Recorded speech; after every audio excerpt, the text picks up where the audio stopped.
Voilà, donc aujourd'hui, je vais essayer de vous montrer comment le problème de l'équation KPZ dont on a parlé peut se ramener à un problème de particules quantiques comme des bosons et un modèle qui a été étudié dans les années 60 qui est le modèle de Lieb-Lininger.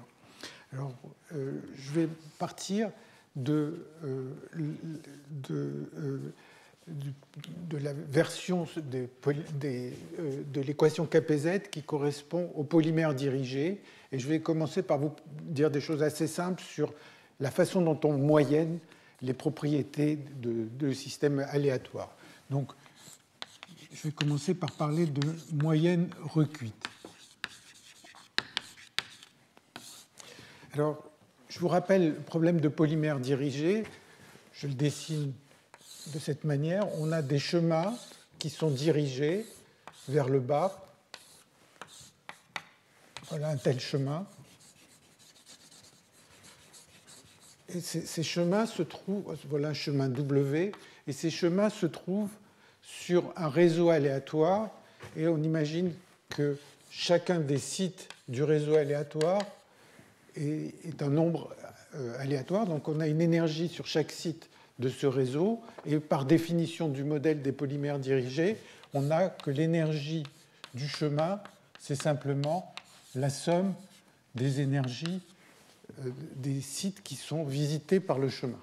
Et on avait vu que la fonction de partition, ou plutôt son log, satisfont une équation du type KPZ. C'est pour ça que je prends cette approche. Et dans ce cas-là, la quantité à laquelle on s'intéresse, c'est l'énergie libre. Et pour avoir l'énergie libre, on prend la fonction de partition, c'est-à-dire qu'on somme sur tous les chemins les poids de Boltzmann. Et donc, on imagine qu'on a un système grand, et cette quantité, la fonction de partition, comme d'habitude en physique statistique, va donner les propriétés à l'équilibre de ce type de chemin. Alors, une chose qui est très facile à faire, c'est de moyenner ZT par rapport à tous les epsilon s. Donc, ZT est une quantité qui est une somme sur tous les chemins, disons les chemins de longueur T partant du sommet, et ce ZT est une fonction de tous les epsilon s dans le réseau, puisque pour chaque epsilon s, j'effectue cette somme, et donc on peut se demander qu'est-ce qui va se passer si je moyenne sur ces epsilon s. Alors la chose est très facile à faire. Si je moyenne sur les epsilon s, ça fait une somme de ces poids de Boltzmann. Chacun de ces poids de Boltzmann est un produit de termes, mais les énergies sur les sites du réseau sont indépendantes. Donc ceci, ça va me donner somme sur W de e puissance moins epsilon s à la puissance t, parce que quand je vais moyenner sur toutes les énergies de tous les sites, et donc ce que je trouve, c'est une ligne de calcul, je trouve que Z moyen, c'est simplement oméga t, le nombre de chemins, fois e puissance moins epsilon s à la puissance t. Donc c'est un calcul facile, et on va voir ce qu'on peut en tirer. Alors pourquoi ça s'appelle la moyenne recuite? Eh bien, le mot recuit provient à une origine dans le magnétisme. Vous savez que quand on fabrique des alliages, on mélange différents types d'atomes métalliques et on refroidit, et les atomes métalliques se mettent un peu là où ils veulent. Et pour avoir un alliage de bonne qualité, souvent il faut que les atomes métalliques se placent à des positions bien précises sur le réseau. Et donc, en fait, on réchauffe le métal pour permettre aux atomes de se mouvoir, de s'équilibrer, et on refroidit après. Donc ça veut dire que les impuretés qu'il y a dans le système, on leur permet de bouger pour essayer d'améliorer les propriétés du système. Alors ici, c'est un peu pareil. Les epsilon s, ils sont tirés au hasard, ils sont fixés, mais quand je fais la moyenne sur les epsilon s, d'une certaine manière, je traite les énergies de ces sites sur le même plan que la forme du chemin. Et d'une certaine manière, ça revient à dire que les énergies des sites s'adaptent pour améliorer, pour rendre la fonction de partition la plus grande possible ou pour rendre ces énergies les meilleures possibles. Donc, c'est comme si les impuretés avaient la possibilité de bouger. Alors, peut-être vous vous souvenez que j'avais pris une petite analogie pour ces chemins en disant, supposons qu'on veuille construire une route qui va d'un point haut à un point O' en bas, et le prix des terrains, les y's, ça peut très bien être vu comme les prix des terrains. Donc normalement, vous voulez construire une route, les prix des terrains sont fixés, vous essayez de trouver le meilleur chemin pour faire passer votre route. Mais il y a d'autres façons. Si vous laissez les prix fluctuer, eh bien, le prix de votre route il va certainement beaucoup changer, hein, parce que dès que les gens sauront que la route passe par là, les prix vont augmenter. Ou bien si vous êtes dans un régime un peu plus autoritaire, les prix le long de la route vont être diminués de façon à ce que ça coûte moins cher. Donc, si on laisse les prix tels qu'ils sont, c'est ce qu'on va appeler le désordre gelé. Si on les laisse fluctuer, c'est le désordre recuit. Et là, c'est facile de faire le calcul. Alors,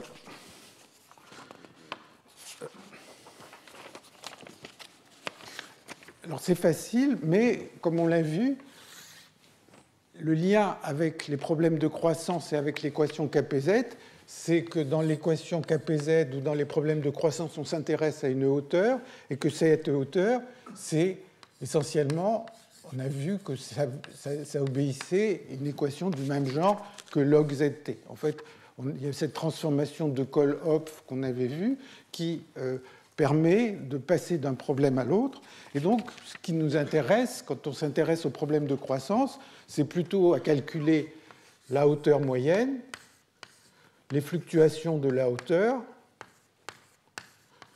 des choses comme ça. Et donc, plus généralement, on serait intéressé à avoir la fonction génératrice des hauteurs. Et en termes de fonction de partition, on voudrait calculer log ZT, la variance de log ZT, ou bien e puissance n log ZT, qui est en fait ZT à la puissance n, mais quand on s'intéresse à une fonction génératrice, le n, il ne vaut pas forcément 1.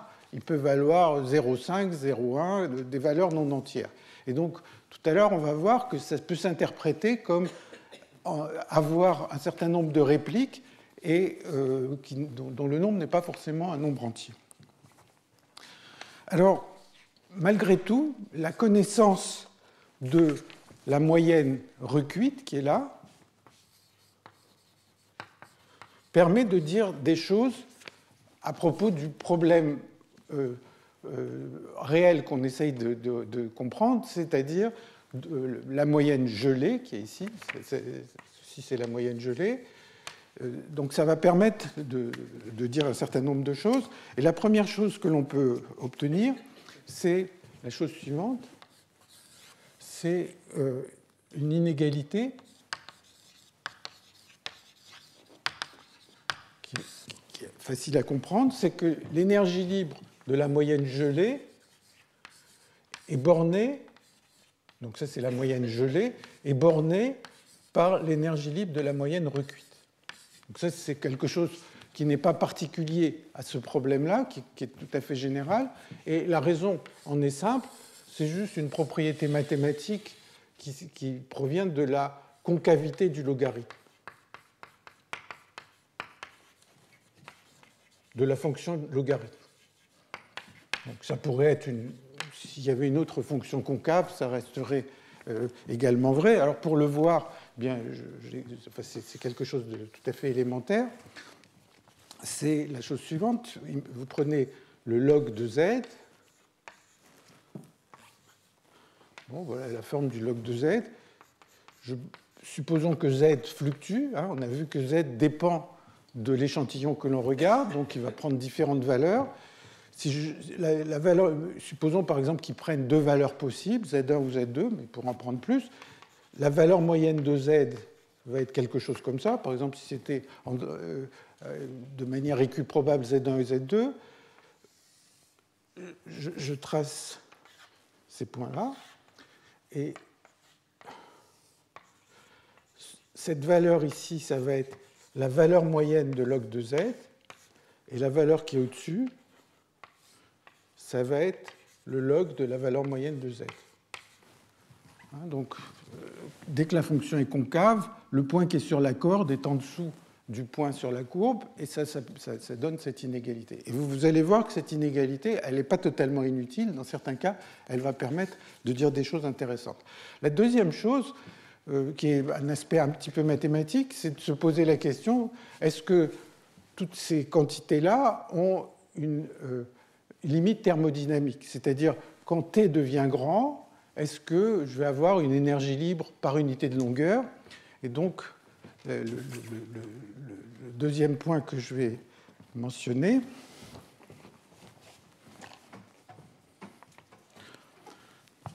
c'est une propriété.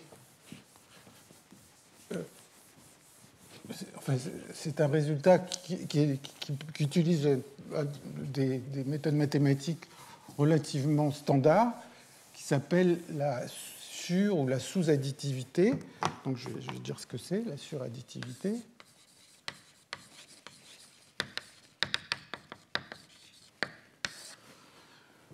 Alors, j'imagine que j'ai mon polymère qui commence du point 0, qui arrive ici, en grand A, et puis il prend toutes les formes possibles, il est dirigé, il passe dans ce milieu aléatoire, et je voudrais calculer la fonction de partition de ce grand système. J'imagine que je prends un temps que j'appelle 2t, et maintenant je vais couper ce 2t en t plus t. Donc je vais regarder le problème où là je dois sommer sur tous les chemins possibles, et je vais restreindre ma somme aux chemins qui font ça et qui font ça. C'est-à-dire qu'ils reviennent, bon, disons là, mettons que je passe à l'origine, je pourrais prendre d'autres points. Donc, je pars de 0, je descends, je m'arrête à 0 au temps t, et je descends.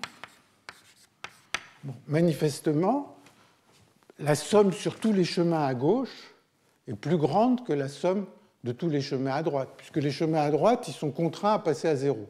À gauche, je peux avoir tous les chemins qui décident de faire ce qu'ils veulent à l'instant t intermédiaire. Et donc, j'ai z de 2t est plus grand ou égal à zt1 fois zt2. La fonction de partition de la figure de droite, ça va être zt1, zt2. Donc j'en déduis que log de 2z, de z 2t sur 2t est plus grande ou égale à log de zt1 sur 2t plus log de zt2 sur 2t. Donc ça sera vrai pour n'importe quel échantillon. Et maintenant, si je moyenne sur le désordre, alors les deux échantillons qui sont là, la partie haute et la partie basse, c'est des choses complètement indépendantes. Donc elles vont avoir la même moyenne. Et j'en déduis que quand je moyenne, log de z de t sur 2t est plus grand ou égal à log de zt sur t. Donc, cette énergie libre... pardon, j'ai mis la moyenne au mauvais endroit, excusez-moi. Donc, l'énergie libre par unité de longueur augmente en fonction de la longueur, et en plus, elle est bornée par quelque chose qu'on peut calculer complètement. Par exemple, à 2 dimensions, z moyen, il vaut 2 puissance t et puissance moins epsilon puissance t, c'est la moyenne recuite. Donc, on a une suite croissante et bornée, et donc elle converge. Donc, ça, c'est la façon dont les gens prouvent que cette énergie libre converge, et même, ils peuvent prouver, je ne vais peut-être pas rentrer dans ces détails, mais exactement, enfin, je vais juste en dire un mot, ils peuvent prouver une chose peut-être plus forte, qui est la chose suivante. Donc, on montre par ce genre de méthode que log zt sur t a une limite, qui, d'après ce qui est là-bas, est plus petit ou égal à log de z sur t.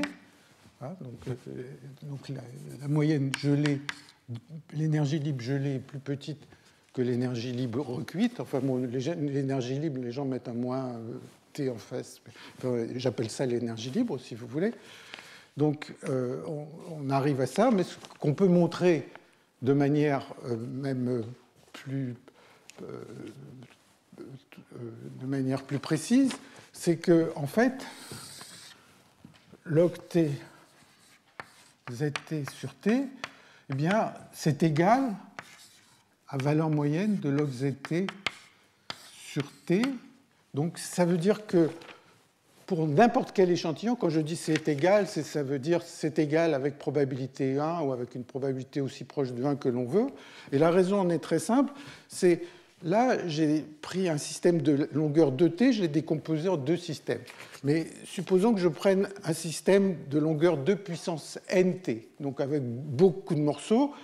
À droite, je vais avoir une somme de variables aléatoires, toutes indépendantes, et donc simplement par la loi des grands nombres, la somme que j'aurai à droite va tendre vers la valeur moyenne, et par conséquent, le log d'une fonction de partition, sans moyenner du tout, eh bien, va être égal à cette valeur moyenne.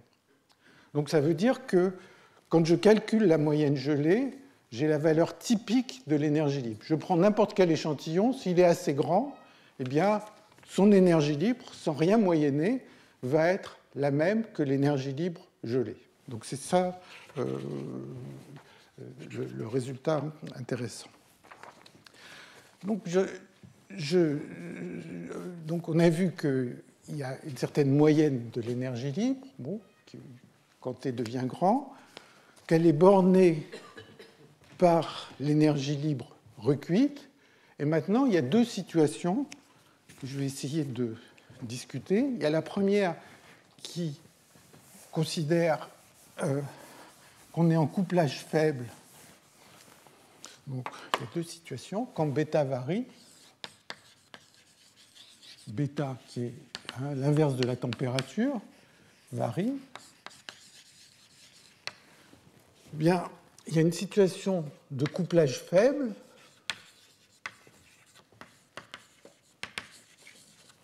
Couplage faible, en fait, ça va simplement signifier que le recuit est pareil que le gelé, enfin, dans la limite t tend vers l'infini. Donc, d'une certaine manière, quand on est dans une situation de couplage faible, l'inégalité qui est ici, quand on divise par t et qu'on prend t très grand, ça devient une égalité. Donc, d'une certaine manière, on a calculé l'énergie libre gelée qu'on souhaitait calculer. Alors, quand est-ce que ça se passe? On va voir pourquoi. Ça se passe si la dimension est plus grande que 2 plus 1. Donc j'écris d plus 1 plus grand que 2 plus 1 parce qu'on a ces chemins. Il y a une dimension qui est la dimension du temps qui descend, et puis il y a les dimensions transverses. Donc ça va être, il faut que d plus 1 soit plus grand que 2 plus 1 et bêta assez petit. Et sinon, on est dans une situation de couplage fort, qui est la chose la plus intéressante, bien sûr. Et ça va se passer si la dimension est plus petite ou égale à 2 plus 1, ou c'est un ou qui n'est pas exclusif, c'est ou bêta assez grand. Et on va voir comment ça apparaît, mais si vous vous souvenez, un des cours précédents, on avait regardé l'équation KPZ, on avait étudié pour bêta petit dans le problème des polymères, on avait vu que ça se réduisait à ce qu'on appelait l'équation d'Edwards-Wilkinson, et quand on avait essayé de développer autour de l'équation d'Edwards-Wilkinson, on avait vu qu'il y avait une différence en dimension. Si la dimension était plus grande que 2 plus 1, eh bien, les termes successifs étaient réguliers, alors que quand on était en dimension plus petite, eh bien, les termes successifs devenaient de plus en plus grands quand t augmentait. Et donc, ça, c'était un signe on allait vers une situation de couplage fort. Alors, comment on peut voir ces choses? Eh bien, il y a un outil qui n'est pas très compliqué, qui consiste à regarder la fonction de partition, le deuxième moment de la fonction de partition. Donc, je vais essayer d'expliquer ça.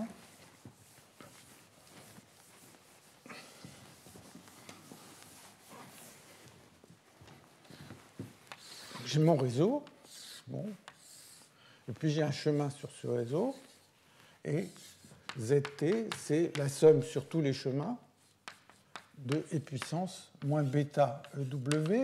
Et on a vu que le premier moment de la fonction de partition, c'est facile.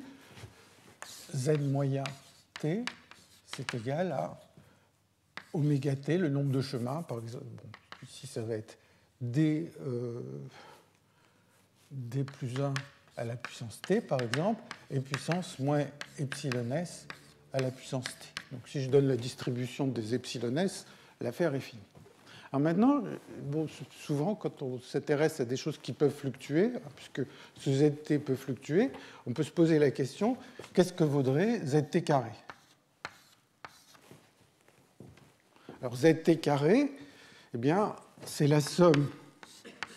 Chaque ZT, c'est une somme sur des chemins, donc je vais avoir deux chemins,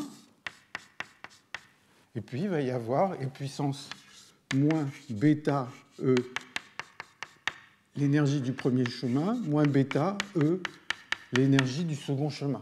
C'est juste la définition. Et, pardon, attendez, je préfère moyenner dans une seconde.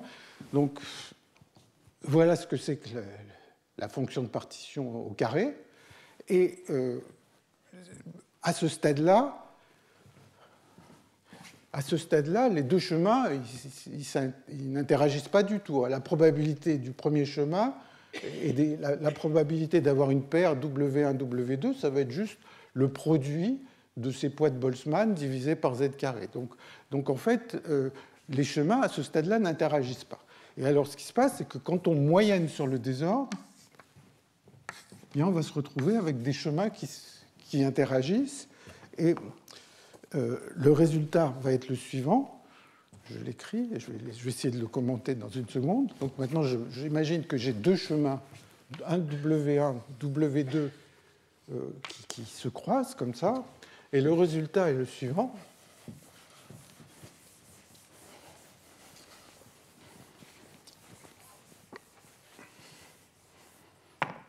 Quand on moyenne donc sur le désordre, donc hein, la moyenne sur le désordre, ça les conduit à s'interagir, et Z2 sur Z moyen au carré, ça va s'écrire, donc je l'écris directement, somme sur n, Pn, et puissance moins 2 bêta epsilon, puissance n, sur et puissance moins bêta epsilon à la puissance 2n. Donc je vais le mettre comme ça.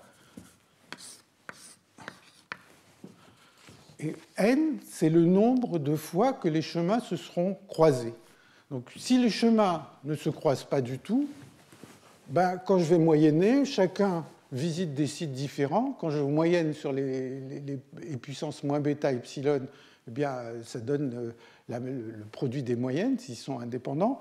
Mais chaque fois que les deux chemins se rencontrent quelque part, eh bien, il va y avoir un site qui va être visité deux fois. Donc je vais avoir un terme E puissance moins 2 epsilon, moins 2 bêta epsilon, pour chaque croisement, puisque le site va être visité par les deux chemins. Et quand je vais moyenner, je vais trouver cette quantité-là au lieu de E puissance moins bêta epsilon au carré que j'aurais obtenu si les deux chemins ne s'étaient pas croisés. Donc chaque croisement me contribue un poids qui est donné par ça. Pour chaque croisement, j'ai remplacé le produit des deux sites qui auraient été visités à l'endroit du croisement par ce terme ici qui est plus grand que 1. Donc ça, c'est juste la probabilité que deux chemins se croisent n fois. Je prends mes deux chemins, ils peuvent se croiser 0, 1, 2, t fois, et je multiplie ça par quelque chose qui est plus grand que 1. Donc déjà, qu'est-ce que je constate? C'est que quand j'ai moyenné, les chemins interagissent et ils interagissent de manière attractive. Les deux chemins s'attirent.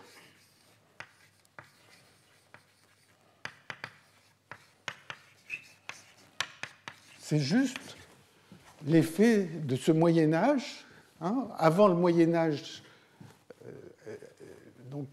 avant le Moyen-Âge, hein, donc c'est pas le. Bon. Les chemins n'interagissaient pas, et le fait de moyenner sur le désordre crée ces interactions. Et donc ceci, je peux l'écrire juste en donnant un nom à cette quantité, mu2 de bêta, et donc ceci, c'est somme sur n de Pn mu2 de bêta à la puissance n. Voilà à quoi ressemble ce deuxième moment de la fonction de partition. Et maintenant, je vais utiliser une propriété qui est bien connue des marches au hasard, c'est que j'ai mes deux chemins qui partent, par exemple, de là-haut, du sommet. Mes deux chemins, a priori, quand j'écris Pn, ces deux chemins, c'est juste deux marches qui sont libres, ils font ce qu'ils veulent. Et maintenant, quelle est la probabilité qu'ils se croisent n fois? Et ça, c'est quelque chose qui est bien connu.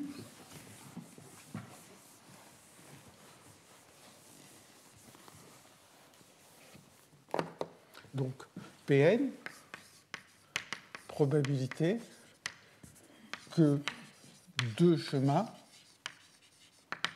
se croisent n fois.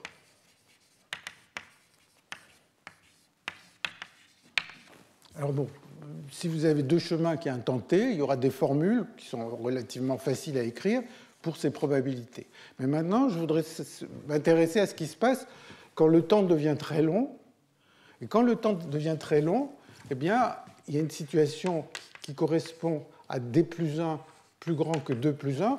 Le 1, c'est la direction temporelle. Donc, quand on a des marcheurs qui sont en dimension plus grande que 2, eh bien, ils ont une probabilité, s'ils partent du même site, ils ont une probabilité de jamais se rencontrer. Ils ont une probabilité de se rencontrer une fois, et ils ont la probabilité qu'ils se rencontrent n fois est de la forme a puissance n, 1 moins a, où a est un nombre plus petit que 1. Donc, en dimension, ceci, ça exprime simplement que quand vous avez deux marcheurs, ou bien vous prenez la distance entre ces marcheurs, vous auriez à ce moment-là un seul marcheur, et vous posez la question quelle est la probabilité qu'ils reviennent à l'origine? Eh bien, cette probabilité, quand vous êtes en dimension d plus 1, la probabilité qu'ils repassent exactement n fois à l'origine, au bout d'un temps infini, eh bien, c'est donné par cette expression. Donc, quand un marcheur à 3 dimensions se déplace sur un réseau, il a une certaine probabilité de ne jamais repasser sur ce réseau, ce serait 1 moins a. Probabilité qu'il repasse une fois, c'est a moins a. Le fait que ce soit géométrique, c'est relativement simple à comprendre, puisque chaque fois qu'il revient à l'origine, eh bien, ça remet le compteur à 0, et donc il y a cette suite géométrique. Alors, si je prends cette expression et que je la mets là-dedans, eh bien, ça me donne 1 moins a, somme sur n de a puissance n, mu2 à la puissance n, c'est-à-dire a moins a sur 1 moins a mu2 de bêta. Mais bon, ça c'est vrai simplement si mu2 de bêta est plus petit que 1 sur a. Donc, il y a une interaction attractive entre les deux chemins, parce que ce facteur-là est plus grand que 1. C'est plus grand que 1 parce que c'est le deuxième moment divisé par un premier moment au carré. Donc, il y a une interaction attractive, mais quand on est en dimension plus grande que 2 plus 1, eh bien, cette interaction attractive, si elle n'est pas assez forte, elle ne va pas, d'une certaine manière, les chemins vont se rencontrer un petit nombre de fois et puis après s'écarter. Et donc, essentiellement, les chemins ne sont pas liés. Inversement,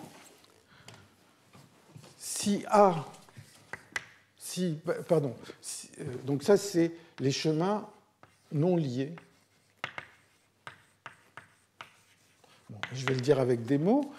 si cette inégalité est renversée, eh bien, vous voyez que ça va favoriser les situations où les chemins se rencontrent un grand nombre de fois, et le résultat, ça va être que les deux chemins qui vont dominer cette somme, ça va être deux chemins qui forment un étalier. Donc ils avancent dans le temps et ils restent l'un à côté de l'autre, collés l'un à côté de l'autre. Enfin, ils ont des petites fluctuations, mais ils ont un nombre proportionnel à t de croisements. Et plus la température est basse, c'est-à-dire plus bêta est grand, plus ce nombre de croisements augmente, et dans la limite où bêta devient infiniment grand, finalement, il faut qu'ils suivent exactement le même chemin. Alors, bon, donc là, on a... donc là, ça vous donne cette impression, à juste titre, que quand on moyenne z carré, eh bien, on crée une certaine interaction entre les chemins, et cette interaction est attractive. Et si cette interaction est suffisamment forte en dimension d plus 1, en dimension d plus 1 plus grande que 2 plus 1, ça va faire un étalier entre les deux chemins. Les deux chemins vont essentiellement suivre la même trajectoire à des petites fluctuations près. Si l'interaction n'est pas assez forte, eh bien, les deux chemins vont s'écarter. Qu'est-ce qui se passe en dimension plus petite que 2 plus 1 ?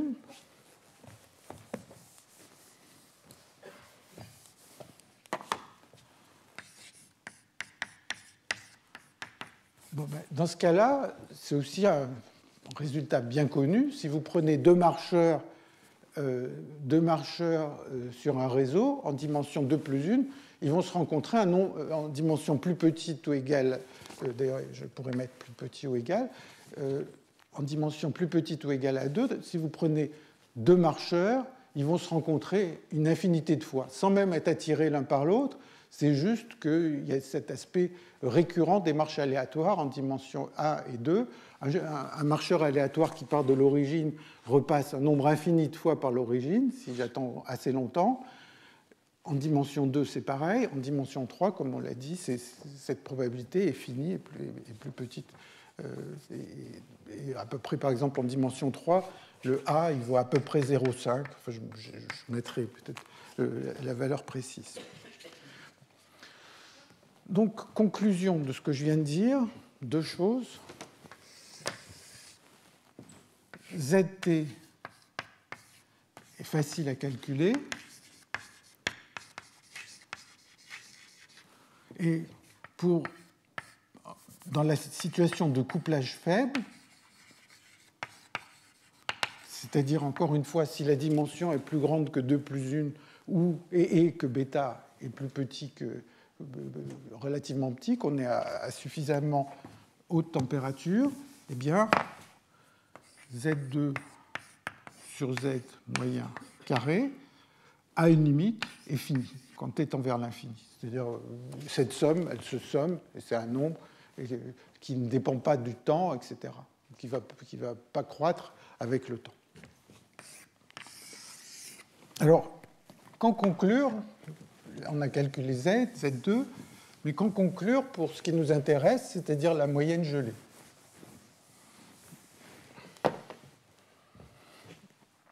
Alors, ce qui m'intéresserait, c'est la moyenne gelée, log Z T.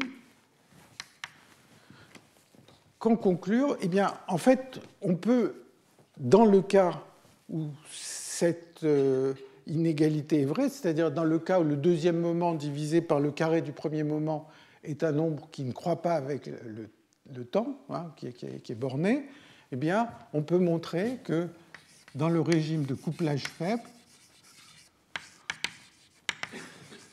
log ZT, c'est essentiellement, enfin divisé par t, disons, ça va valoir exactement log de ZT. Donc, d'une certaine manière, le modèle gelé et le modèle recuit, quand on est en couplage faible, on a cette propriété. Pour le montrer, ça prendrait un petit peu de temps, mais ce n'est pas très compliqué, mais essentiellement, la propriété qui est ici, c'est-à-dire le rapport des deux premiers moments qui est fini, ça me dit quelque chose comme le fait que le Z, c'est une quantité qui fluctue suffisamment peu pour que, finalement, calculer la valeur moyenne de Z ou la valeur moyenne du log, ça donne essentiellement la même chose.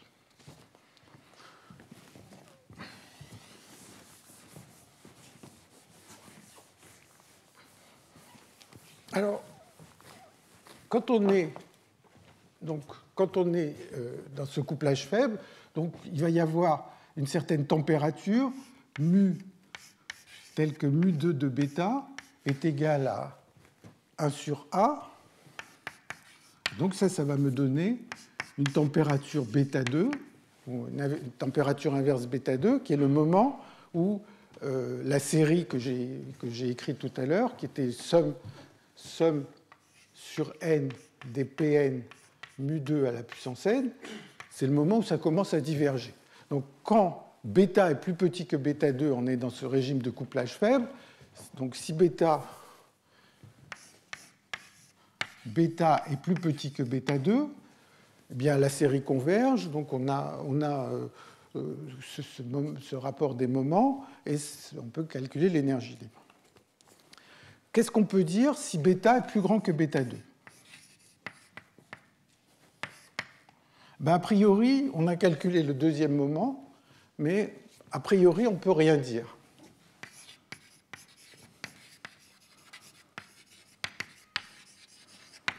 On ne peut pas savoir si il y aura égalité ou s'il y aura une inégalité. A priori, on ne peut rien dire. À ceci près qu'on peut prédire une chose pas si évidente que ça, que le système va avoir une transition de phase. Je vais essayer d'expliquer ça.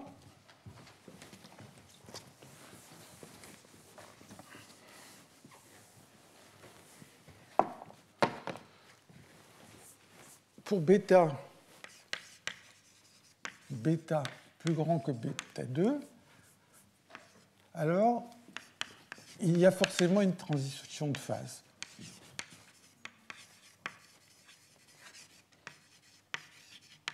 Mais l'endroit où va se produire cette transition de phase, ce n'est pas clair où ça sera. La seule chose qu'on peut faire, c'est trouver des bornes pour savoir où se trouve cette transition de phase. Et la façon de le faire, c'est relativement simple. C'est la chose suivante. Je vais prendre le cas où les énergies epsilon s ont une distribution gaussienne, P de epsilon s égale, juste pour l'illustrer, on peut le faire dans un cas général. Si je fais ce choix pour la distribution des énergies, la fonction de partition recuite, elle est égale à il va y avoir le oméga t, le nombre de chemins devant. Donc si je mets un nombre de chemins, si je travaillais sur un réseau hypercubique, par exemple, ça serait d plus 1 puissance t. C'est juste compter le nombre de chemins. Et puis ici, je vais avoir e puissance bêta 2 sur 2 fois t. Donc ça, c'est facile. Donc si bêta est plus petit que bêta 2, ben, j'ai cette inégalité. Donc si bêta est plus petit que bêta 2, je suis dans le régime de couplage faible, eh bien, j'en déduis que log de zt sur t, puisque les deux sont égaux, je mets la moyenne dedans ou dehors, ça va être log de d plus 1 plus bêta 2 sur 2. Donc le calcul, il s'arrête là, j'ai une formule parfaite. Et donc la situation est la suivante. Si je trace en fonction de la température c'est l'inverse de bêta, donc il y aura une température T2, et au-dessus de cette température, je sais calculer l'énergie libre. Si je sais calculer l'énergie libre, je peux calculer toutes sortes d'autres quantités. Une quantité, par exemple, que je peux calculer, qui provient de l'énergie libre, c'est l'entropie. Et l'entropie, par définition, ça va être moins somme des probabilités de chaque chemin log des probabilités de chaque chemin. Donc les probabilités de chaque chemin, je les connais. Quand j'ai l'énergie libre, je fais les dérivés par rapport à bêta. Il y a une formule que j'ai notée, que je connais pas forcément tout le temps par cœur, ce qui est dommage d'ailleurs. C'est log z moins d sur d bêta, pardon, moins bêta d sur d bêta de log z. Donc, si je connais log z, je peux calculer l'entropie. Et je vais dessiner à quoi ressemble cette entropie. Et cette entropie, si je fais mon calcul, je cherche la valeur de T2, je trouve quelque chose qui est comme ça. Donc, au-dessus d'une certaine température, c'est-à-dire dans le régime de couplage faible, je connais l'entropie. Mais après, je ne sais pas. Je ne sais pas si cette formule va continuer à être valable en dessous ou pas. La seule chose que je peux faire, c'est que si je prends la formule qui est ici, donc je calcule l'entropie, je vais donner la formule, ça serait donné par log de d plus 1 moins bêta 2 sur 2. Si je calcule l'entropie, je regarde cette formule, et quand bêta augmente, la température diminue, eh bien, cette entropie, elle va s'annuler. Si cette formule restait valable à toute température, cette entropie s'annulerait et même deviendrait négative en dessous d'une certaine température. Donc, sans rien savoir, je peux dire l'expression que j'ai de l'entropie, elle ne peut pas continuer à être valable au-delà de la température 0. Il y a un moment où il va y avoir une transition. Et donc, j'en déduis qu'il doit y avoir forcément une transition entre ces deux températures. Quand on est en très, très haute dimension, en fait, l'endroit où se produit la transition, c'est en T0 ou tout près de T0. Pourquoi l'entropie n'a pas le droit de devenir négative? Bien, juste, vous prenez l'expression qui est ici, l'expression de l'entropie en termes des probabilités. Chacune de ces probabilités est plus petite ou égale à 1. Donc, chacun de ces logs est négatif. Donc, vous avez une somme de nombres négatifs multipliée par un moins, c'est positif. Donc, l'entropie est forcément positive. Et donc, comme ça, vous voyez, sans se fatiguer particulièrement, eh bien, on a pu calculer l'énergie libre recuite, se convaincre qu'elle était valable jusqu'à une certaine température et se convaincre qu'une transition de phase doit se produire. Bon. Alors ça, c'est à peu près la première partie de ce que je voulais dire aujourd'hui. Et maintenant, je vais passer à ce qu'on appelle les répliques. Mais enfin, les répliques, ça fait souvent un peu peur pour des gens qui ne sont pas dans les systèmes désordonnés. Mais en fait, ici, ça va se passer d'une manière où il n'y aura jamais des nombres de répliques qui ne sont pas des entiers. Donc, ça va être peut-être un peu plus facile que d'habitude.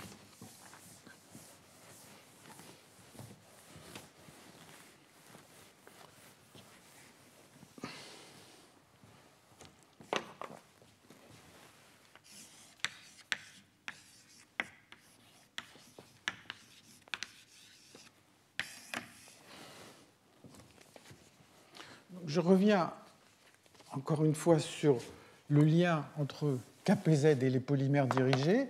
Dans les polymères dirigés, on a la quantité qui est la fonction de partition, qui est la somme sur tous les chemins de E puissance moins bêta EW.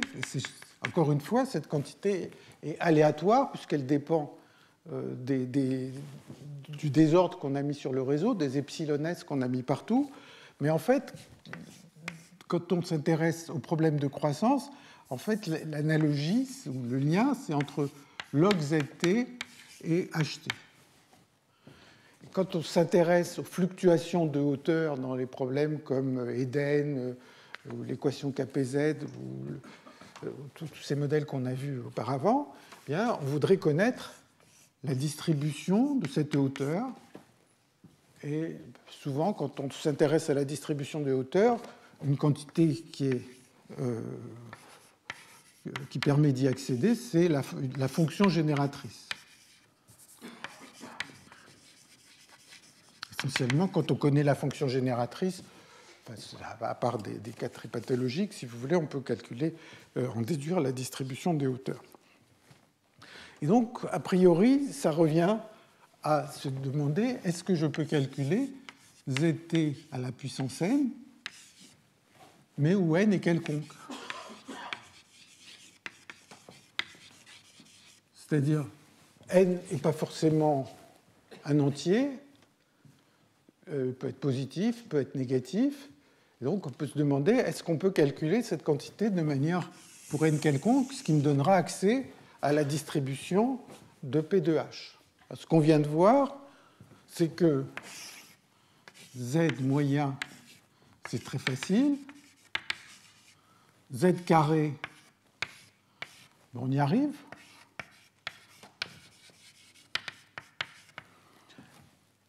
Z n entier, bien, c'est ce dont on va discuter. Alors on voit assez bien comment ça va sortir, c'est que Z2, il y avait deux chemins. Zn, si je mets n entier, avec un entier n, ça va être n chemins qui vont se couper. Bon, c'est déjà un peu compliqué, mais il y a n chemins. Mais Z 1,5, ça voudrait dire d'avoir un demi-chemin. Donc comment je m'y prends pour répondre à essayer de trouver des choses quand n vaut 1,5 ou en général la distribution, ce qui est souvent intéressant, c'est le centre de la distribution, donc ça va correspondre aux situations où n est tout petit, donc n même pas 1,5, n proche de 0. Qu'est-ce que ça veut dire de prendre un nombre de chemins qui ne va pas être égal à 0, qui va être proche de 0. Alors, il y a une formule, en fait, qui est beaucoup utilisée dans ce cadre, qui pose quelques problèmes, mais qui est assez naturel, qui va déjà me dire, si j'arrive à le faire sur tous les entiers, je sais le faire pour tous les non-entiers. Donc, comment calculer ?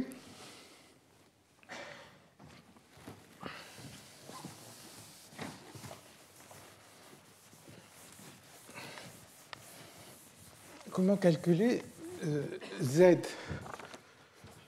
puissance nu, par exemple, pour nu compris entre 0 et 1, ou z puissance moins nu pour nu compris entre 0 et 1. En fait, d'ailleurs, celui-là, ça pourrait aller jusqu'à l'infini. Bon, mais ça ne fait rien, je mets 0. Alors, en fait, il y a une formule qui est assez élémentaire, qui est juste d'utiliser une propriété des fonctions gamma. Donc, je vous rappelle, les fonctions gamma, enfin, bon, ce n'est pas quelque chose de tellement horrible. Vous avez gamma de nu, qui est donné par cette formule, intégrale de t puissance nu moins 1 et puissance moins t dt. Et ça, c'est une formule qui est vraie si nu est plus grand que 0. Et il y a une formule, enfin, bon, c'est vraiment des choses très élémentaires sur ces fonctions spéciales. Donc, c'est que gamma, alors attendez que je prenne les bonnes, et qu'il y a une autre formule qui est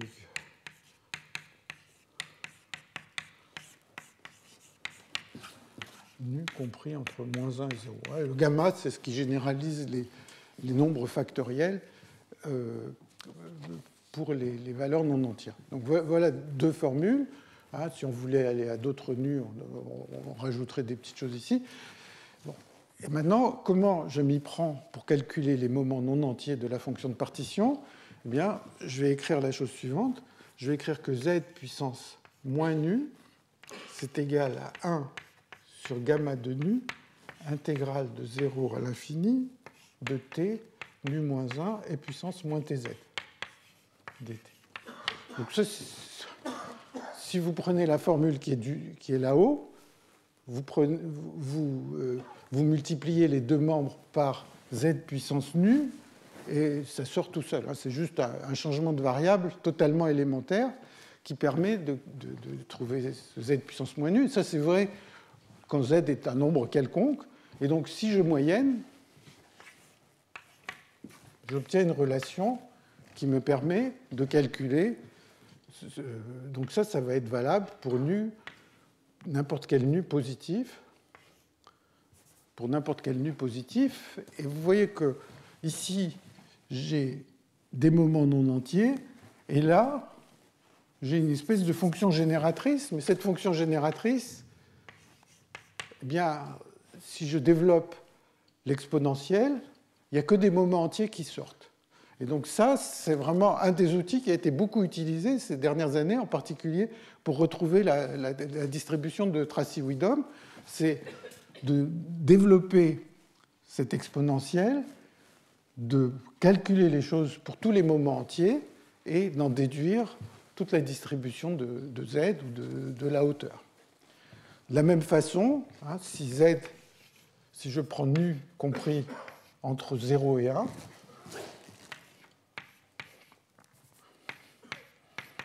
eh bien, il y a une formule du même genre, 1 sur gamma de moins nu, intégrale de 0 à l'infini, de t nu moins 1, alors attendez, c'est t moins nu moins 1, je pense, et puissance moins tz moins 1. Donc, d'une certaine manière, par ce genre d'expression qui est totalement des mathématiques très élémentaires, ça permet de calculer les moments non entiers. Donc, voilà où on en est.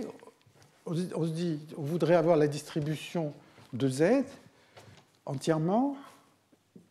On voudrait en particulier avoir des moments non entiers. On ne sait pas les calculer, mais le calcul des moments non entiers, il peut se réduire entièrement au calcul des moments entiers. Et donc maintenant, on va voir que le problème du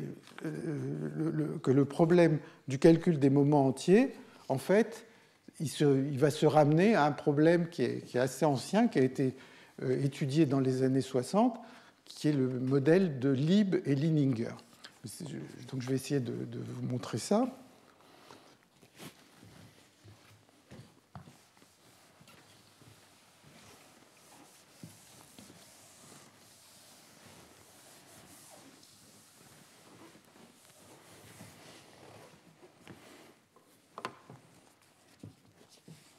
Alors, imaginons que je veuille calculer Zn. Donc c'est juste la somme de n fois, enfin il y aura le produit de n fonctions de partition et puissance moins bêta l'énergie du premier chemin plus bêta l'énergie du nème chemin. Donc j'ai mon point de départ, et puis je vais avoir un chemin, un deuxième, un troisième, si je fais Z3.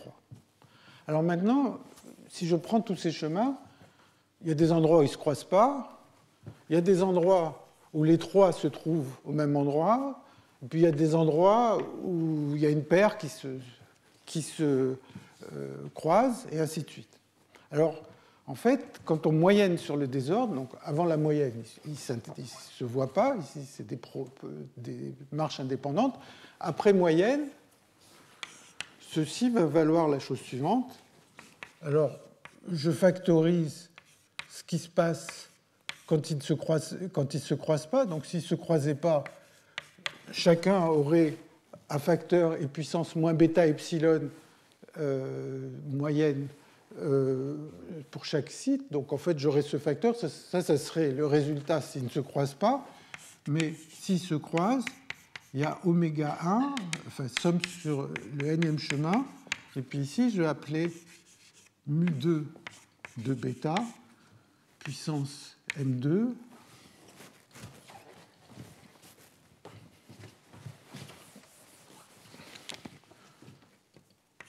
mu3 de bêta, puissance n3, et ainsi de suite, où mu2, on l'a déjà vu, c'est e puissance moins 2 bêta epsilon sur e puissance moins bêta epsilon au carré, et mu3, ça va être la même chose, e puissance moins 3 bêta epsilon sur e puissance moins bêta epsilon au cube.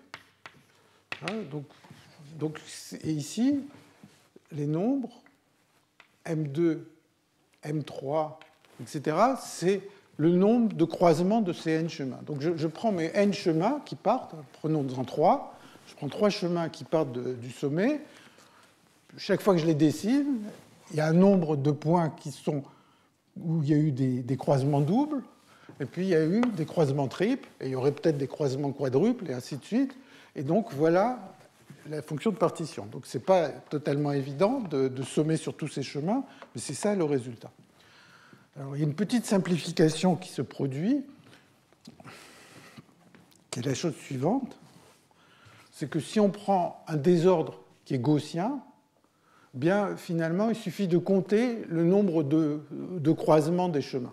Donc, si je ne vais pas l'expliquer de manière trop en détail, parce que ça prendra un peu de calcul et ça n'a pas un intérêt plus grand que ça, vous pouvez me croire que quand on prend un désordre gaussien, eh bien, finalement, les croisements triples se décomposent en croisements doubles, c'est-à-dire chaque fois qu'il y a 3 chemins qui se croisent, eh bien, c'est comme si chaque fois qu'il y a un point triple, si vous voulez, ça correspond à avoir 3 croisements doubles. C'est juste quand le désordre est gaussien que finalement ces formules se simplifient un peu. Et donc, mais enfin, ça n'a rien d'essentiel, mais ça simplifie un petit peu les choses. Et donc, dans ce cas-là, zt à la puissance n divisé par e puissance moins bêta epsilon à la puissance nt, c'est je somme sur tous les chemins e puissance bêta 2 somme sur taux égale 1 à t, et somme sur i inférieur à j de delta. C'est un peu compliqué à écrire, mais ce qu'il faut en penser est très simple. Ça, c'est une façon d'écrire le nombre de croisements de paires de chemins. Ça me dit que le chemin I et le chemin J se rencontrent à l'instant tau. Donc je somme sur tous les instants, je somme sur toutes les paires de chemins, et donc ça me dit simplement le nombre de croisements de paires. Chaque fois que 2 chemins se rencontrent, il y a un facteur bêta qui fait que les chemins s'attirent les uns les autres.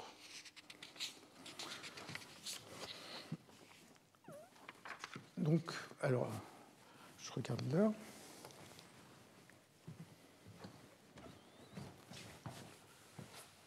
Donc, si je veux calculer le moment Zn, eh bien, il suffit d'être capable de suivre ces chemins et de les pondérer avec le nombre de croisements de paires. Alors, on peut mettre ce genre d'expression sous une forme qu'on a déjà vue aussi, qui est de matrice de transfert.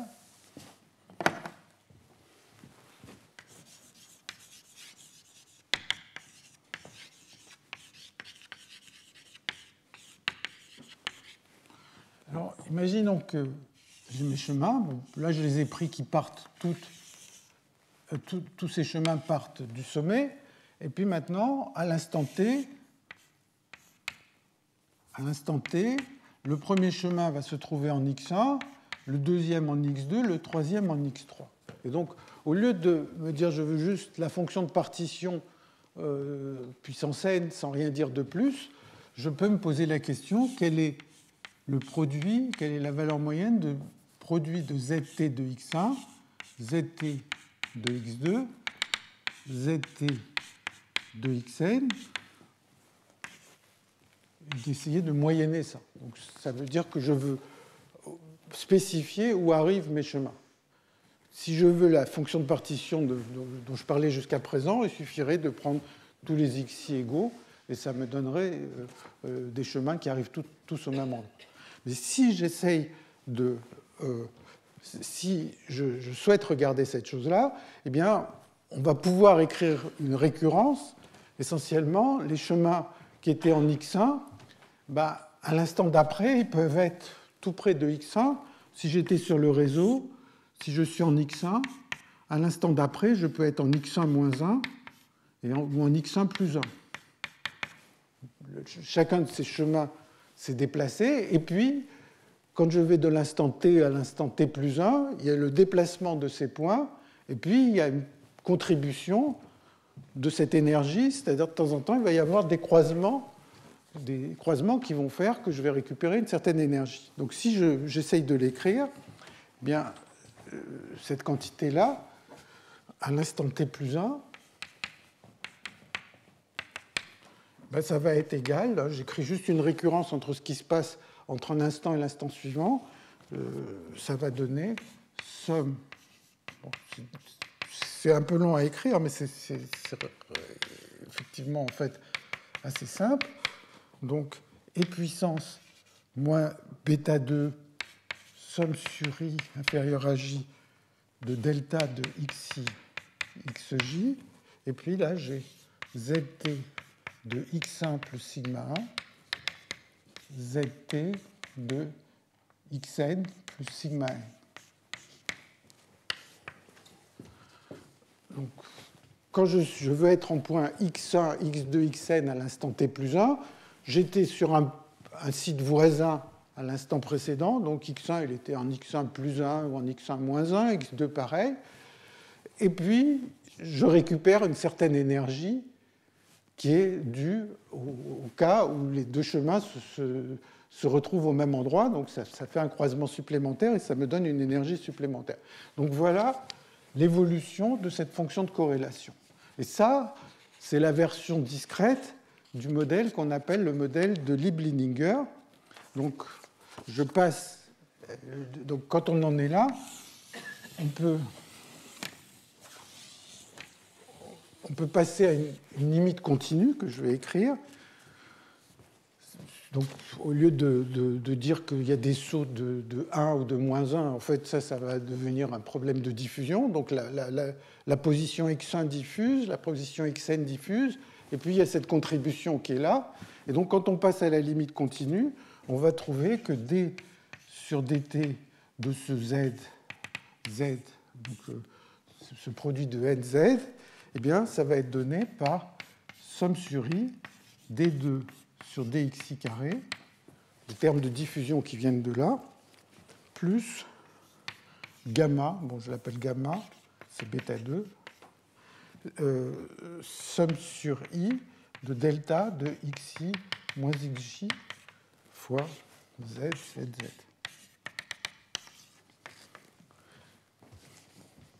Alors, quand j'ai écrit ça, en fait, à ce stade-là et à ce stade-là, je me suis placé en dimension 1 plus 1, mais en fait, tout ça n'a pas du tout de raison particulière d'être en dimension 1 plus 1. Ici, pour écrire les deltas et tout ça, il vaut mieux être en dimension 1 plus 1, parce qu'il faudrait donner un sens au delta en dimension suffisamment plus haute. Mais voilà l'évolution à laquelle on arrive. Alors, en fait, bon, tout ça, c'est une longue histoire, mais j'aurais pu éviter toute cette longue histoire, si vous voulez, en partant de quelque chose que l'on a vu, qui était l'équation de la chaleur stochastique. Alors, je vous rappelle très rapidement ce que c'est l'équation de la chaleur stochastique.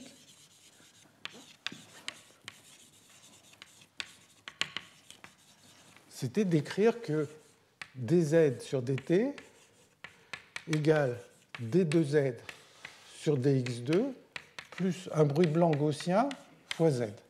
Et ça, on avait vu que c'était totalement équivalent à l'équation kpz. Alors, j'aurais très bien pu dire, je prends cette équation stochastique, je forme le produit z de x1, z de x2, etc., z de xn. Je moyenne, j'essaye de moyenner sur ce bruit. Alors, quand je moyenne, il y a le calcul de Ito, il faut faire un tout petit peu attention. Mais si je fais ça, j'arrive à l'équation qui est ici.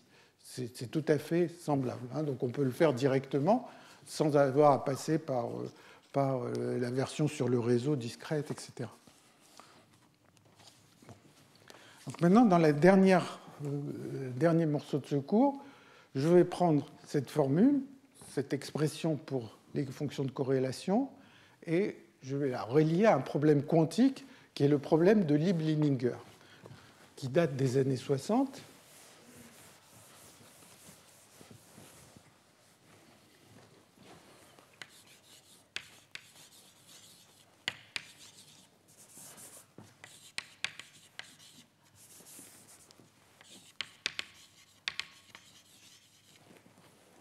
Alors, donc, on pourrait oublier tout ce qu'on a dit jusqu'à présent et se dire je m'intéresse à un problème de particules quantiques en interaction.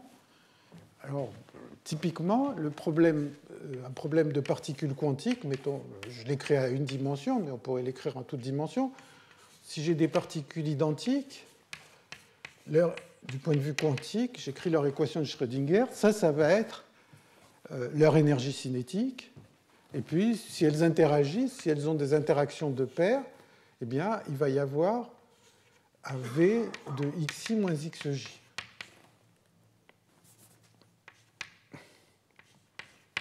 Et a priori, quand je veux calculer l'équation de Schrödinger, il y a un psi et il y a des psi sur dt. Il y a un h bar, il y a i quelque part. Donc comme je n'en fais pas suffisamment souvent, je ne sais plus s'il est en haut ou il est en bas. Mais ça ne va rien changer. Alors, ça c'est le problème de particules identiques, elles ont toutes la même masse, en interaction. Alors, si on veut que ça ressemble à ça, il faut prendre une interaction qui est particulière, qui est de dire que V, c'est égal, V de x i moins xj, c'est égal à moins gamma delta de xi moins xj. Et ça, c'est le modèle de Lieb-Lininger. Quand on prend ce potentiel delta. Bon, alors, du point de vue mathématique, ça permet d'être résolu par des méthodes d'Ansatz de Bethe, dont je vais dire quelques mots tout à l'heure, mais on peut se dire, mais bon, c'est très particulier de prendre un delta comme ça. Mais une façon d'y penser, malgré tout, c'est de se dire, on pourrait avoir un potentiel essentiellement quelconque, un potentiel donc attractif quelconque, mais si on travaille à des énergies qui sont suffisamment basses, eh bien, bon, toutes les longueurs d'onde dans le système vont être assez grandes. Si les longueurs d'onde sont assez grandes, eh bien, le potentiel qui est localisé quelque part, si sa portée est beaucoup plus petite que la longueur d'onde, essentiellement, on va pouvoir le remplacer par un delta. Donc ça fait que ce cas avec le delta, ce n'est pas si particulier que ça. On peut s'appliquer à des systèmes réels. Et je pense, enfin, je ne suis pas l'expert, mais je pense qu'il y a des expériences actuellement dans la théorie des atomes, enfin, sur les systèmes d'atomes froids qui permettent de tester des résultats de ce modèle de Lieb-Lininger. Mais ça, je ne suis pas suffisamment spécialiste pour en parler. Donc, ce que je vais considérer, c'est ce modèle de Lieb-Lininger qui est là. Et ce modèle, pourquoi il porte ce nom? C'est parce qu'il a été introduit en 1963, non seulement introduit, mais résolu par l'Ansatz de Bethe.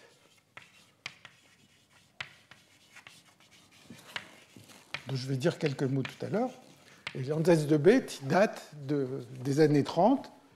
Et l'Ansatz de Bethe, il avait été introduit par Bethe à propos de modèles de magnétisme unidimensionnels qu'il est arrivé à résoudre complètement à résoudre complètement. Et les mêmes méthodes peuvent être utilisées pour le modèle de Lieb-Lininger. Alors, je vais essayer de dire petit à petit comment voir ce modèle. D'abord, si on regardait le cas avec une particule, c'est un modèle facile, il n'y a aucune interaction. C'est un peu comme quand je dis c'est facile à une particule pour le modèle de Lieb-Lininger, c'est pareil que de dire c'était facile de calculer la moyenne recuite tout à l'heure. C'est deux faces de la même chose. Alors, en mécanique quantique, alors, attendez, j'ai peut-être effacé tout ce qu'il y avait au tableau, hein, mais il y avait quelque chose qui était comme ça, d2 sur dxi carré, plus, il y avait bêta 2, enfin bon, gamma, somme sur i inférieur à j, delta de xi moins xj, égale dz sur dt. Hein, donc tout ça agissant sur le z, enfin ce produit de z, si vous voulez, produit de z. Donc ça, c'est ce à quoi on était arrivé pour les polymères dirigés. Et ça, c'est le problème quantique correspondant. On avait vu que quand il y avait une seule réplique, une seule valeur moyenne de z, c'était facile. Bon, il n'y a bien sûr pas d'interaction entre les différentes répliques s'il n'y en a qu'une seule. Et ici, c'est pareil. S'il n'y a qu'une seule particule, c'est facile. Et en physique quantique, en général, ce qu'on veut, c'est les premières choses qu'on essaye de voir, c'est les états propres du système. Donc, état propre à une particule.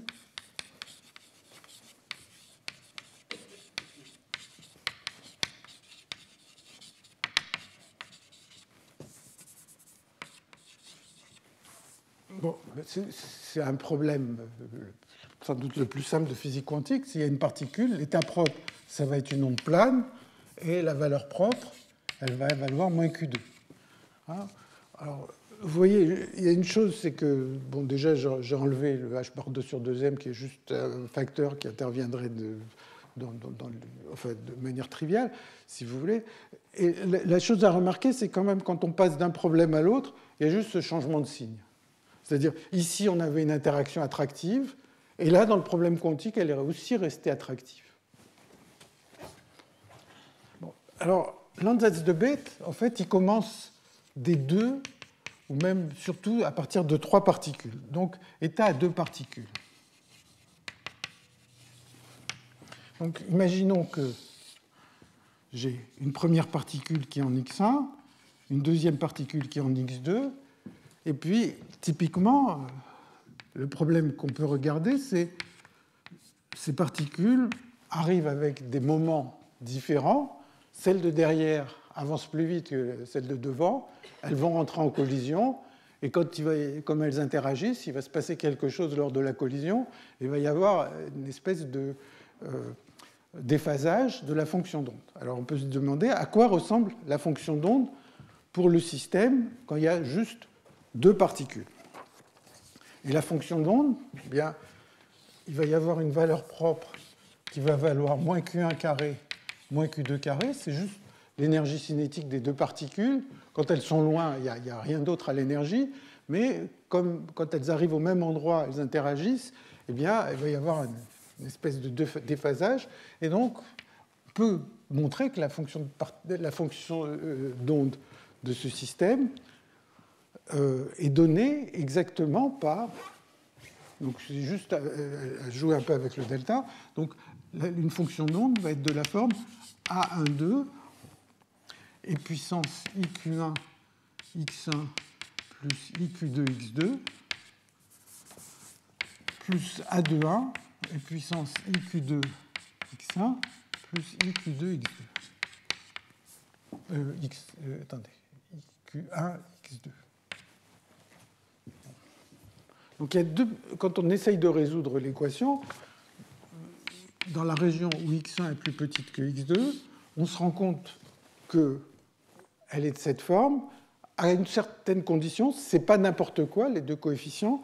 Il y a une relation entre ces deux coefficients qui provient du fait qu'on raccorde les fonctions d'onde avec ce delta. Il faut faire ça de manière un petit peu précise, mais c'est un petit calcul qui prend de quelques lignes, qui n'est pas compliqué, que j'essaierai d'expliquer peut-être plus en détail dans les notes. Et on trouve que A21, c'est égal à Q1 moins Q2 plus I gamma sur 2 et Q1 moins Q2 moins I gamma sur 2. Donc ça, c'est les fonctions à deux états. Alors, il y a quelque chose qui est étonnant ou pas, c'est que vous avez vos deux particules qui arrivent, celle de derrière va plus vite, celle de devant va moins vite, et puis ça, c'est ce qui va se passer après la collision.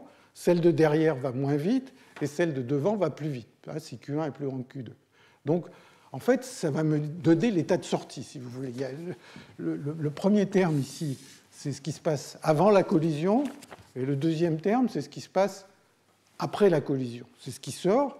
Bon, et d'une certaine manière, les particules ont interagi, il y a une espèce de déphasage. Si elles ne se voyaient pas, eh bien, ce qui sort et ce qui rentre, ça serait pareil. Donc, il n'y aurait pas de déphasage. Et ça se voit ici. C'est-à-dire, si je mets gamma égale 0, qu'il n'y a pas d'interaction, il n'y a pas de déphasage. Ce qui sort, les deux particules ne se sont pas vues. Bon. Alors, la chose, entre guillemets, étonnante, surtout étonnante par rapport à ce qui va venir par la suite, c'est que finalement, la seule chose qui s'est produite, c'est qu'il y a eu un échange des deux impulsions des particules. Est-ce étonnant ou pas?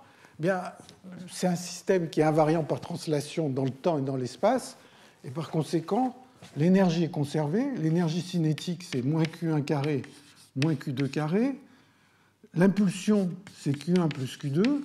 Et donc, l'énergie et l'impulsion avant la collision doivent être les mêmes qu'après la collision. Et donc, quand on a deux nombres Q1 et Q2 qui doivent respecter l'énergie cinétique qui est conservée et l'impulsion totale qui est conservée, il n'y a pas tellement de choix. La seule façon, c'est d'échanger les impulsions. Alors, la raison qui fait que ces modèles de Lieb-Lininger peuvent se résoudre par Landsatz de Bethe, c'est qu'en fait, ce que je viens de dire, ça se généralise à un nombre de particules quelconques, mais en ça, c'est assez étonnant. Donc, si on prend trois particules qui arrivent comme ça, la première arrive avec une impulsion Q1, la deuxième Q2 et Q3. Donc, on va mettre des vitesses qui vont faire qu'elles vont se croiser.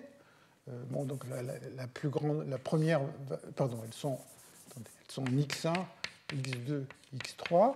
La première a une grande vitesse, la deuxième a une vitesse moyenne, la troisième a une vitesse petite. Et maintenant, il va y avoir une espèce de collision qui va se produire.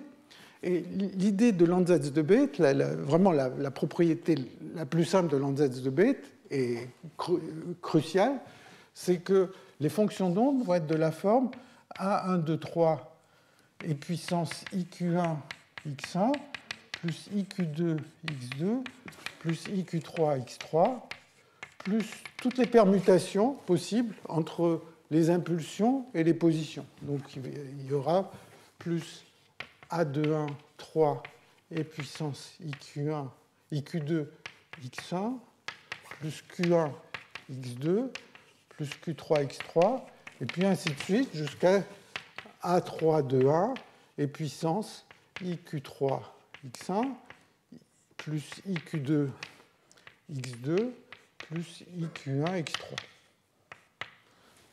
Donc, il y a une somme quand il y a trois particules, il y a une somme de 6 termes, bon, et rien d'autre.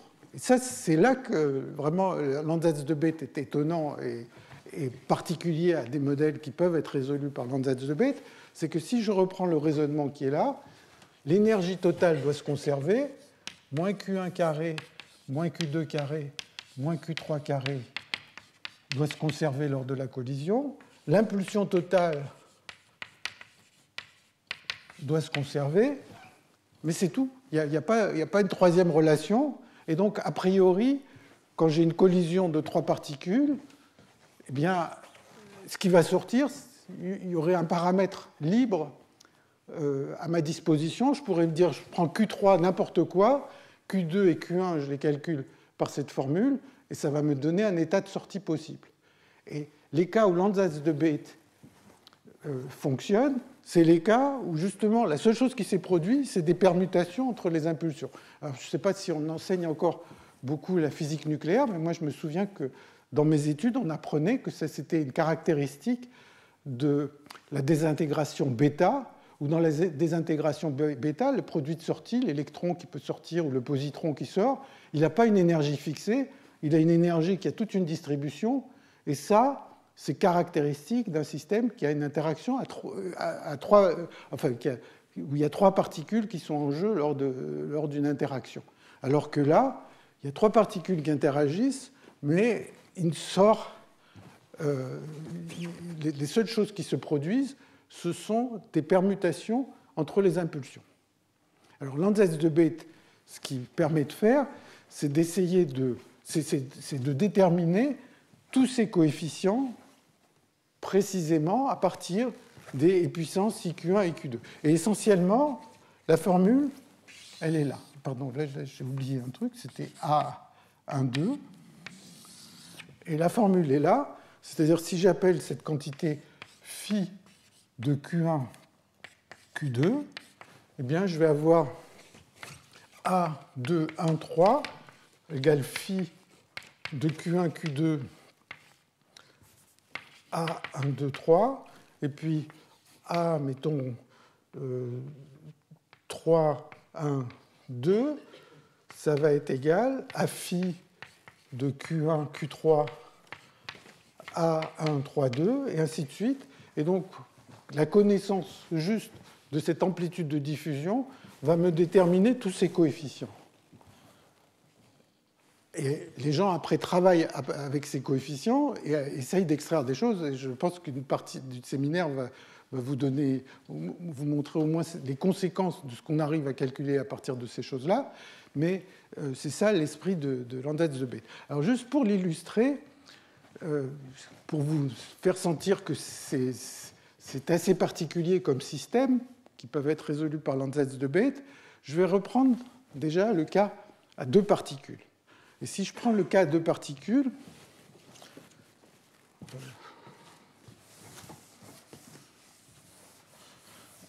si je reprends le problème à deux particules, il y a la fonction d'onde. C'est crucial que je ne me trompe pas dans le signe, parce que sinon ça ne donne pas le résultat que l'on souhaite. Donc la fonction d'onde est de cette forme, psi est égal à 1 et puissance IQ1 x1 plus IQ2 x2 plus le coefficient qui est là-bas, Q1 moins Q2 plus I gamma sur 2. Oui, j'espère que je ne me suis pas trompé avec le 2, parce que mon souvenir c'était 4, mais bon, si je l'ai marqué, c'est comme ça. Et puissance I Q2 x1 plus Q1 x2.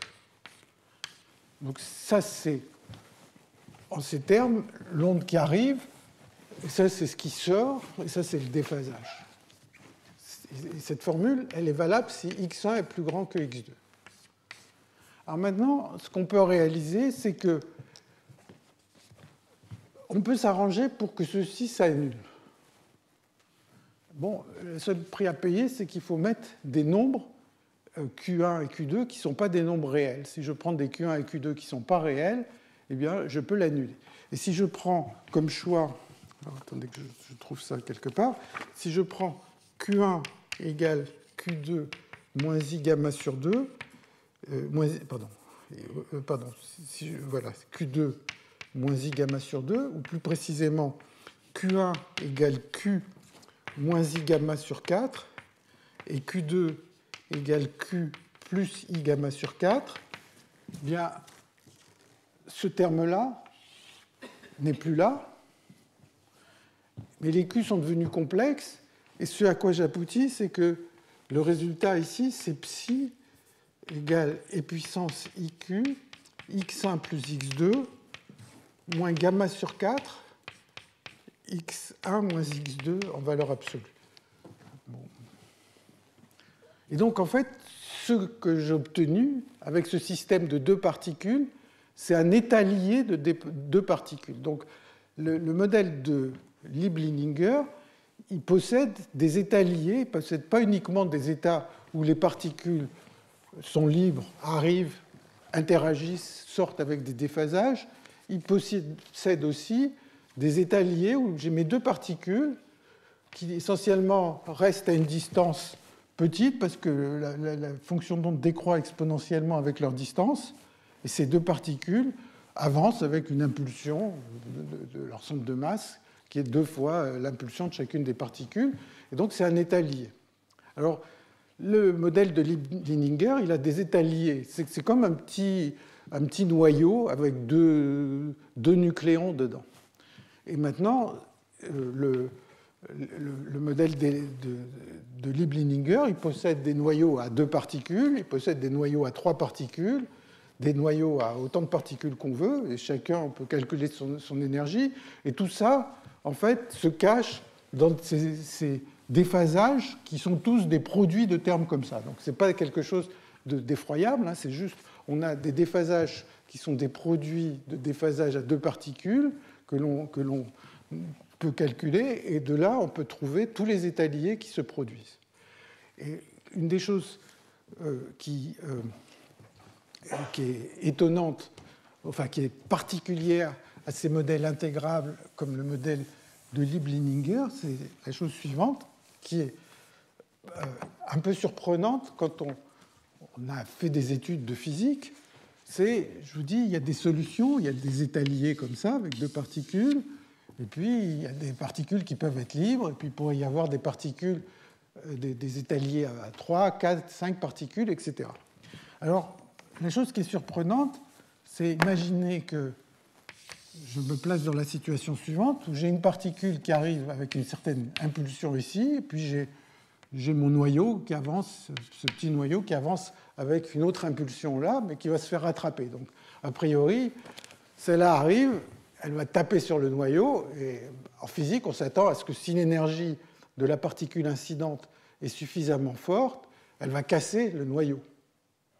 Ben, il se trouve que les modèles de Lieb-Lininger et les modèles qui sont résolus par Landsatz de Bethe ont cette propriété que ça ne se produit pas, que les seules choses qui vont se produire, c'est que quand les deux vont se rencontrer, à la sortie, il y aura toujours un noyau de 2 et un noyau d'une particule, quelle que soit l'énergie. Même si l'énergie est suffisamment forte pour permettre de casser le noyau, ça ne se produit pas. Donc c'est très particulier à ces modèles, comme le modèle de Lieb-Lininger. Une autre propriété, donc je vous ai dit que dans Landsatz de Bethe, c'est ce qu'on appelle Landsatz de Bethe avec des coordonnées.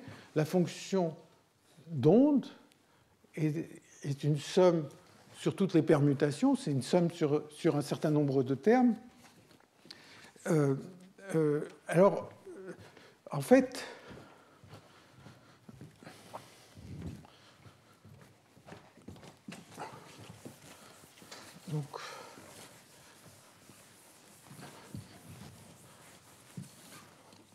donc en fait, je prends le cas de 3 particules, mais c'est général. 1, 2, 3 et puissance IQ1, X1, plus Q2, X2, plus Q3, X3, plus, etc. Et puis, le dernier, ça va être E puissance 3, 2, 1. Et ici, ça va être E puissance I, Q3, X1, plus Q2, X2, plus Q1, X1. Il y a les 6 permutations des impulsions. Chaque particule peut avoir une des 3 impulsions, et il y a donc les 6 permutations. Et ce qui se passe, c'est que comment on obtient les relations entre ces amplitudes? Eh bien, simplement en regardant ce qui se passe quand il y a deux particules qui viennent l'une à côté de l'autre. Donc quand elles viennent l'une à côté de l'autre, eh bien, ça crée un déphasage.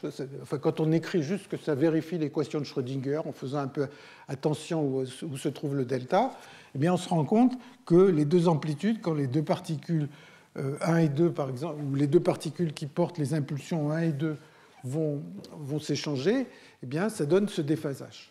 Alors, maintenant, on part de l'amplitude de A1, 2, 3, et quand j'échange 1 et 2, quand les deux impulsions s'échangent, ça me donne une relation entre A1, 2, 3 et A2, 1, 3. Et puis, de là, je peux aller à A2, 3, 1 et arriver à A3, 2, 1. À chaque fois, il y a eu une petite permutation qui m'a permis de trouver la relation entre les amplitudes. Et je pourrais faire ça autrement. Commencer par 3, 2, aller à A1, 2, à 3, et arriver là. J'ai plusieurs façons de faire des permutations pour aller d'une permutation à une autre. Et le point qui fait que ça marche, c'est-à-dire qu'on peut résoudre ces modèles comme le modèle de Lieb-Lininger, c'est que finalement, le résultat que l'on obtient ne dépend pas du chemin qu'on a emprunté. Et c'est ça qui fait que Landsatz de Bethe marche. Alors, je vais m'arrêter dans un instant. J'avais envie d'en dire un peu plus sur ces questions d'Landsatz de Bethe et surtout de vous montrer que ça marchait aussi dans les modèles d'exclusion, qu'on peut résoudre exactement par Landsatz de Bethe, mais on arrive au bout de ce cours, et donc je vous remercie de m'avoir écouté pendant toutes ces séances.